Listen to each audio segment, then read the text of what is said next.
આજની ધર્મકથા. પ્રણામ. પૂજ્ય શાંતિ સુરેશ્વરજી મહારાજા. એક એવું નામ કે જે નામની કીર્તિ દેશ વિદેશની અંદરમાં પ્રખ્યાત. એક એવું નામ કે જે નામ થકી પરમાત્માનું શાસન એમ કહી શકાય કે વિશ્વ વિજેતા થયેલા એવા સંપ્રતિ મહારાજા ચંદ્રગુપ્તજી, એના પછીથી આખા વિશ્વની અંદરમાં ડંકો વાગે એવા મહાપુરુષો બહુ ઓછા થયા. પરમાત્માના શાસનના એક શ્રમણનો ડંકો આખા જગતમાં વાગે એવા સાધુ ભગવંતોની ગણનામાં પૂજ્ય શાંતિ સુરેશ્વરજી મહારાજાનું નામ લેવું જ પડે એવો પ્રભાવ પૂજ્યશ્રીનો વિસ્તર્યો. જેમ જેમ ચરિત્ર આગળ વધશે એમ આપણને ખ્યાલ આવશે કે આપણે કેટલા બધા અજ્ઞાન છીએ, કેટલા બધા અજાણ છીએ એક એવા મહાપુરુષના ચરિત્રથી કે જે મહાપુરુષ સાવ રિસન્ટલી થયા અને આપણા જ દેશની અંદરમાં થયા, આ જ શાસનની અંદરમાં થયા, અને તેમ છતાં એમનો અંશ માત્ર પણ આપણે જીવનમાં ક્યારે જાણ્યો નથી.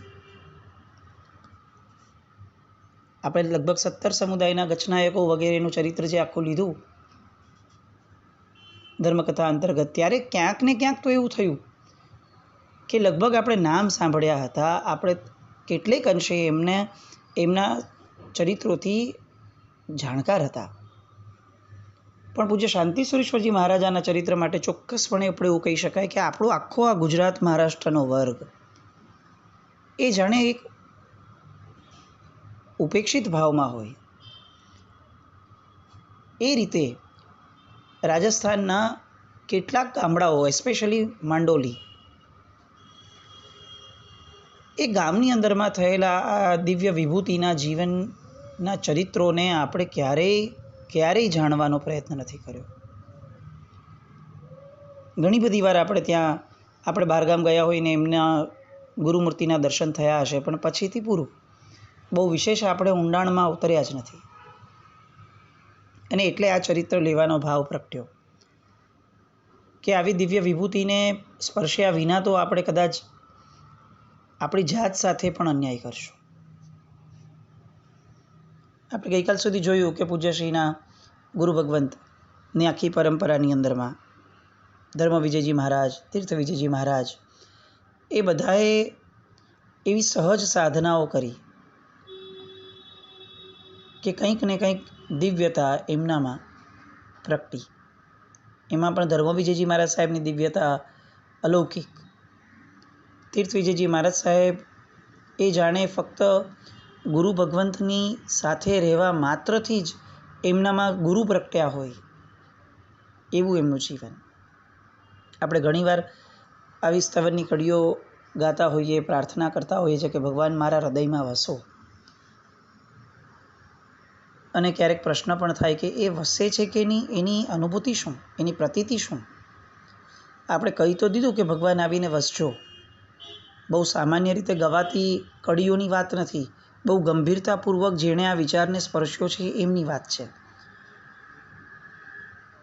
પરમાત્મા પધાર્યાની અનુભૂતિ શું, પ્રતીતિ શું? તો આ તીર્થ વિજયજી મહારાજ સાહેબ, એમણે જે ધર્મ વિજયજી મહારાજ સાહેબની અનુભૂતિઓ એમના જીવનમાં કરી, એ ઉપનયથી આપણે એવું સમજી શકીએ કે પરમાત્મા જ્યારે પધારે ત્યારે આપણું જીવન પરમાત્મામય હોય એટલું જ નહીં, આપણો વ્યવહાર પણ એમની પ્રતિકૃતિ સ્વરૂપે સહજપણે થવા લાગે. ત્યારે એવું માની શકાય કે આપણા હૃદયની અંદરમાં પરમાત્મા વસ્યા. આપણા વિચારો એ એમના વિચારોને અનુરૂપ ચાલે. આપણો બાહ્ય વ્યવહાર એ ક્યાંક ને ક્યાંક એમણે શું કર્યું હતું એને આંબવા માટેના પ્રયત્નરૂપ, કૂદકારૂપ થાય. અને આવું આ તીર્થ વિજયજી મહારાજ સાહેબનું જીવન એ સાંગો પાંગ શાંતિ વિજયજી મહારાજ સાહેબના જીવનમાં પણ પ્રગટ્યું. લોકોને એવું લાગવા લાગ્યું કે આ શાંતિ વિજયજી મહારાજ એ જાણે ધર્મવિજયજી મહારાજ સાહેબની આખીને આખી પ્રતિકૃતિ લઈને જન્મ્યા છે.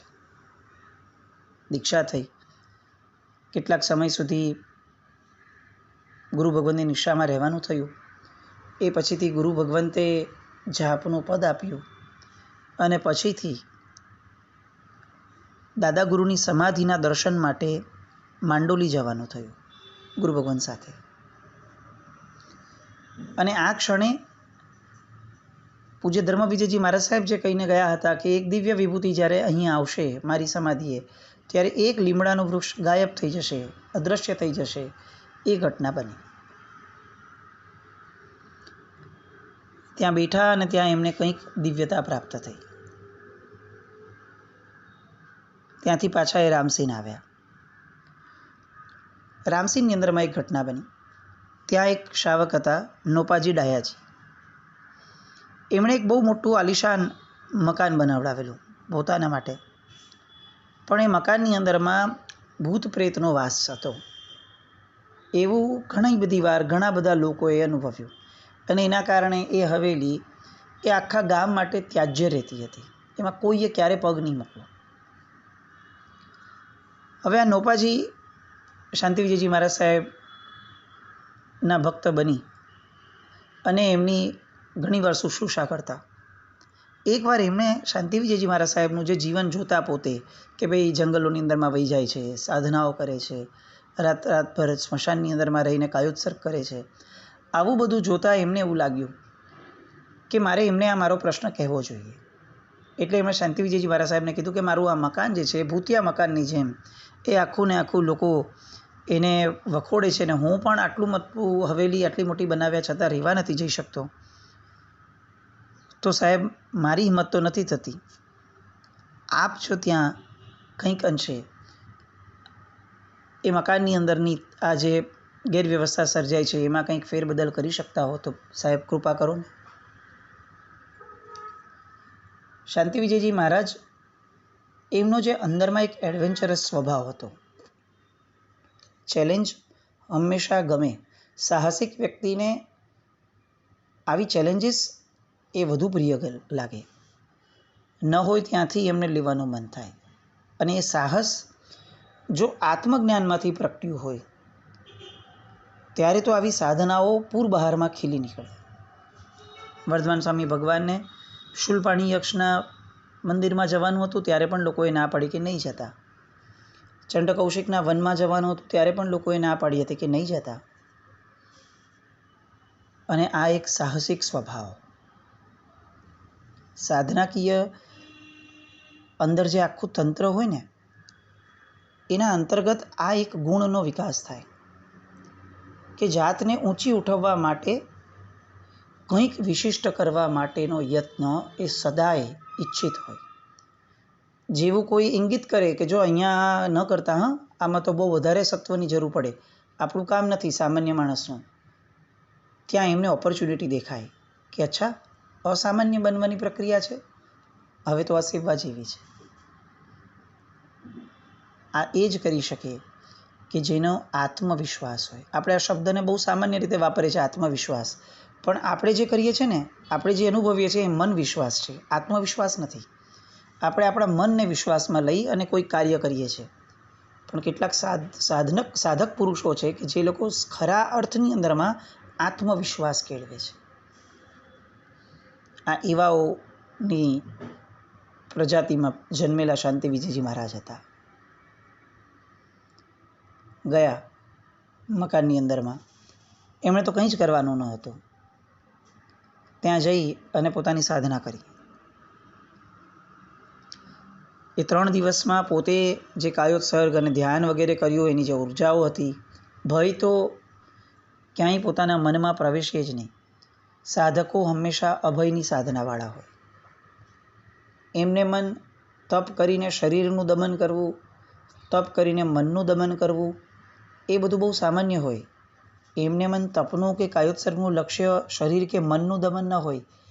એમને મન આ બધાનું લક્ષ્ય અભયની સાધના હોય, ભયને જીતવાનું હોય. અને એટલે સાધકો વિતભય હોય.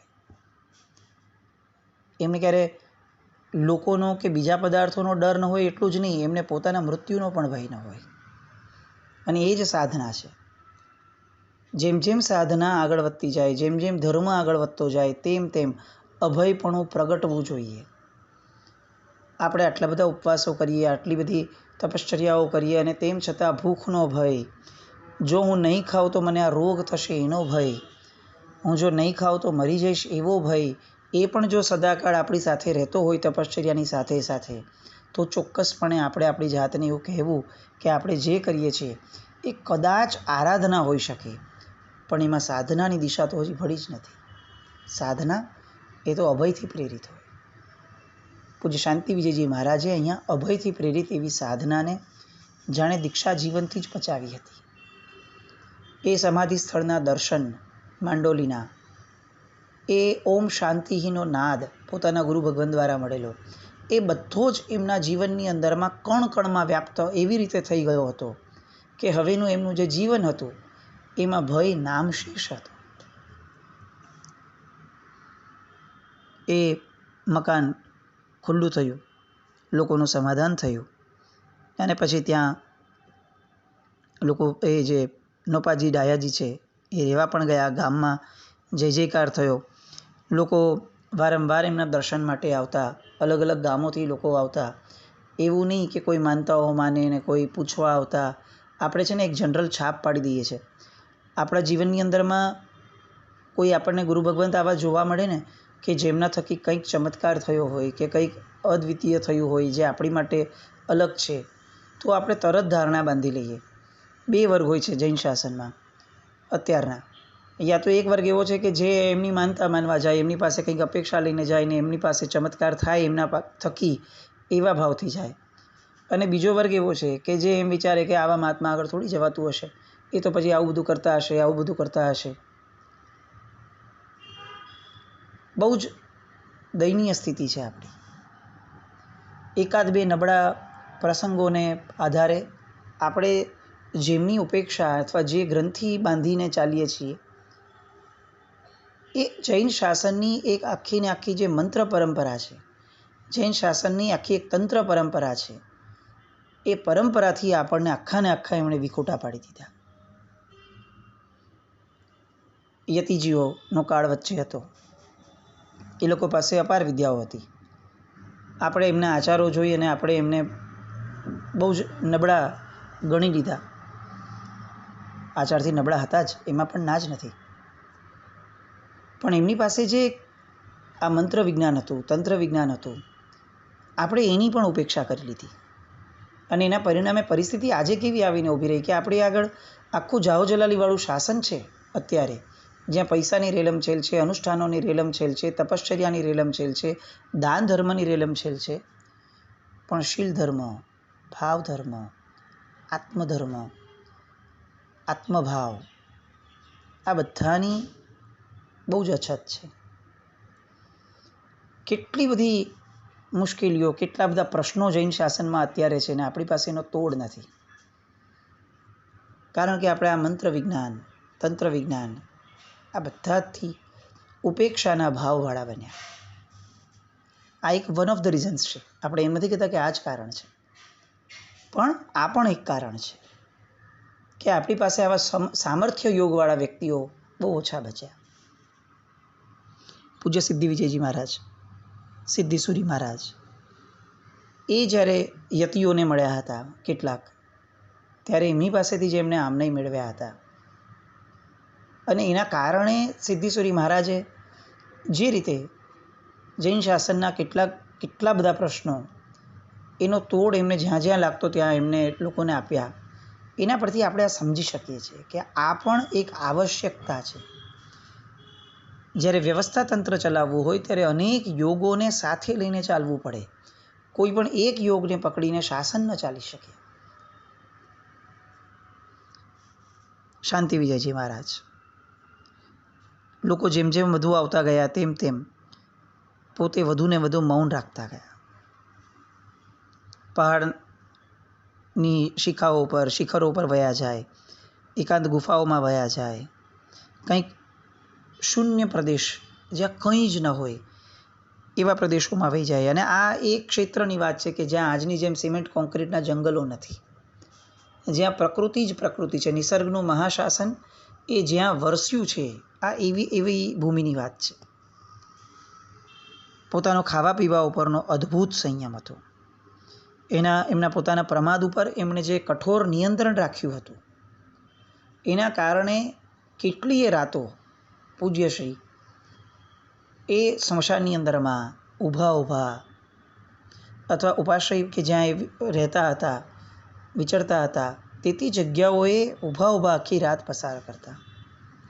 શાંતિસુરી માર સાહેબ માટે એવું કહેવાતું કે સાહેબ પદ્માસનની અંદરમાં સળંગ 16 કલાક બેસી શકતા, બહુ સહજ રીતે. આ એમને નહીં આવ્યું હશે, આ અભ્યાસથી આવ્યું હશે. અને આવો અભ્યાસ જે છે એ એમણે સતત આ દીક્ષા પછીના વર્ષોની અંદરમાં ગુરુની નિશ્રામાં કર્યો.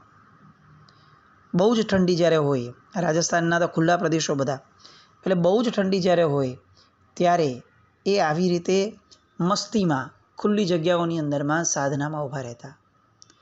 જેઠ મહિનાનો તડકો હોય ત્યારે ધર્મવિજયજી મહારાજ સાહેબ જેમ આ સૂર્યની આતાપના લેતા હતા, એ જ રીતે શાંતિ વિજયજી મહારાજ એ સૂર્યની આતાપના લેવા માટે પણ પહાડીઓમાં વહી જતા, ખુલ્લા મેદાનોમાં વહી જતા. આમ ને આમ દિવસો ને મહિનાઓ વીતતા ગયા. પૂજ્યશ્રી નિષ્કંપ ભાવે આ બધી જ સાધનાઓની અંદરમાં એકાંત પોતે માણવા લાગ્યા. જંગલોનો પ્રદેશ હતો, એમાંય એ વિશેષ જંગલોમાં જાય પાછા સાધના કરવા. કેટલીય વાર મોટી ત્રાડ સંભળાય, જંગલી પશુઓના અવાજ સંભળાય, અને છતાં પણ પૂર્ણ નિર્ભયતા સાથે પોતે સાધના કરતા રહ્યા. આ બધી જ સાધનાથી આગળ વધતા હવે એક જ્ઞાન એમને એવું પ્રગટ થયું કે જે જ્ઞાનને આપણે અનુભૂતિ જ્ઞાન કહીએ છીએ. આ બધી સાધનામાં એ શું કરતા, આવો પ્રશ્ન આપણને થતો હશે કે કયા કૌશક કરતા હશે, ચંદ્રસુ નિમલેરા સુધીના કરતા હશે, સાગરવર ગંભીરા સુધીના કરતા હશે. કારણ કે આપણી તો રેન્જ જ આ છે, આપણે આનાથી વધારે તો સાંભળ્યું પણ નથી. એટલે આપણી માટે તો એમ જ હોય કે આમાંથી કંઈક બીજું હોય. પણ આ બધી સાધનાઓ એ પૂર્ણપણે શૂન્ય થવાની સાધનાઓ હતી. એટલે કોઈક આલંબનથી, કોઈક મંત્રના આલંબનથી કદાચ શરૂ થયું હોય, પણ પછી ઊંડા ઉતરતા મનને પણ ટપી જાય અને આત્મા સુધી પહોંચી જાય. પોતાનું સૂક્ષ્મ અનુભૂતિનું જ્ઞાન, પોતાના પ્રાણ જે છે એની સ્પર્શના કરવા માટે એટલા શરીરમાં ઊંડા ઉતરે, એ રીતનું આ ધ્યાન હતું. એમના ગુરુ ભગવંતે એમને હવે જણાવ્યું કે તમે અજારી જાઓ અને સરસ્વતી માતાની સાધના કરવા જાઓ. આજે પણ અજારીમાં સરસ્વતી માતાનું સ્થાન રાજસ્થાન, અને કેટલાય મહાપુરુષોએ આ અજારીને, સરસ્વતી માતાને આરાધ્યા છે. કદાચ કેટલાક પ્રાચીન નામોમાં જઈએ તો વશિષ્ઠ ઋષિ, વિશ્વામિત્ર, પંડિત કાલિદાસ, શ્રી સિદ્ધસેન દિવાકર સુરી મહારાજ, અભયદેવ સુરી મહારાજ, બપ્પા ભટ્ટ સુરી મહારાજ, કલિકાલ સર્વજ્ઞ હેમચંદ્રાચાર્યજી, શ્રી વાદીદેવ સુરી મહારાજ, માનતુંગ સુરી મહારાજ, દેવસુરી મહારાજ, આ બધા જ મહાત્માઓ, અને આવા તો કંઈક કેટલા મહાત્માઓ અજારીમાં રહેલા સાક્ષાત સ્વરૂપ એવા સરસ્વતી માની આરાધના કરવા માટે પૂર્વની અંદરમાં જેઓ લાલાયિત થયા હતા, અને જેમણે આ જે નામો આવ્યા આ બધા પર સરસ્વતીમાં એટલા પ્રસન્ન પણ થયા હતા, એ બધા જ મહાપુરુષોની એ સાધના ભૂમિની અંદરમાં હવે આ શાંતિ વિજયજી મહારાજ સાહેબ નામના એક નવા સાધકે પગ મૂકવાનું શરૂ.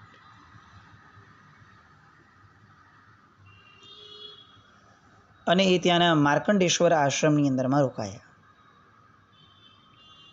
પૂર્વજન્મના સંસ્કારો તો હતા જ, યોગ બળ લઈને આવ્યા હતા, જન્માંતરીય સાધના તો હતી જ, અને એમાં પોતે એમણે આ ભવની અંદરમાં આવી કઠોર તપશ્ચર્યાઓ દ્વારા આત્માનુભૂતિ પણ પ્રાપ્ત કરી હતી. એટલે હવે એ સરસ્વતી મા પાસેની સાધના એ બહુ જ સરળ બની. એમને સાક્ષાત સરસ્વતીમાં પ્રસન્ન પણ થયા, એમની સાથે સતત રહેવા માટેનો એમનો જે ભાવ એ સરસ્વતીમાં એ સ્વીકાર્યો, અને એમના પરિણામે એવું કંઈક એમના જીવનમાં પરિવર્તન આવ્યું કે જે પરિવર્તનની યશોગાથાઓ દેશ અને વિદેશની અંદરમાં લોકો ગાઈને થાકતા. હું એક સિમ્પલ એક્ઝામ્પલથી લઉં, આપણે જે ઘણું જોવાનું બાકી છે. એક સિમ્પલ એક્ઝામ્પલ લઉં કે ન્યૂયોર્કની અંદરમાં એ સમયે એક ન્યૂઝપેપર ચાલતું હતું, ટ્રિબ્યુનલ હેરાલ્ડ. એ ટ્રિબ્યુનલ હેરાલ્ડના લેખિકા હતા માઇકલ પીમ. એ માઇકલ પીમ એણે એ સમયના ન્યૂઝપેપરની અંદરમાં શાંતિસુરી મહારાજ સાહેબનો ફોટો છાપી અને એમણે એવું લખ્યું હતું કે આ વ્યક્તિ એ ઈશ્વરનો અવતાર છે. એ અનુભૂતિ શું હતી? એ અનુભવ શું હતો કે એ પોતે જ્યારે ભારતમાં આવ્યા હતા અને ત્યારે એમણે શાંતિસુરી મહારાજના દર્શન કરી અને શું અનુભવ્યું હતું. અને આવા તો કેટલાય વિદેશીઓ આ સરસ્વતી માના જાપ અજારીમાં જે થયા. સરસ્વતી માતાના જાપ તો શબ્દ બહુ નાનો કહેવાય, કારણ કે સાહેબ તો અજપા જાપવાળા હતા, એટલે એમને અલગથી કોઈ જાપ કરવા પડે એવી સ્થિતિ ન હતી. પણ સરસ્વતી માએ એમને જે એક મંત્રપૂત કર્યા અને એમની પર જે કૃપા વરસાવી અને એમણે જે સ્વાદ ચાખ્યો, જે ફળ મેળવ્યું, એ બધાના કારણે આ જગત કેટલું વિસ્મિત થયું. એ બધી બહુ જ આશ્ચર્યજનક વાતો. એ વાતો સંવેદવા માટે આવતીકાલે ફરીથી મળીએ.